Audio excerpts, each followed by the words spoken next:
ten va yra Regitra, Mėnulio gatvė. Ten atvažiavimas nuo Panoramos, nuo Konstitucijos prospekto. Ir va taip va, ant sankryžos. Ir tada gaunasi, matom va už Hesburgerio televizijos bokštas. Ir čia tokia didelė sankryža, daug sustojimų,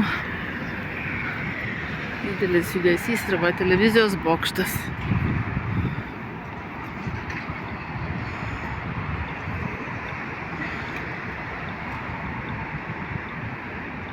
Tadam, badam.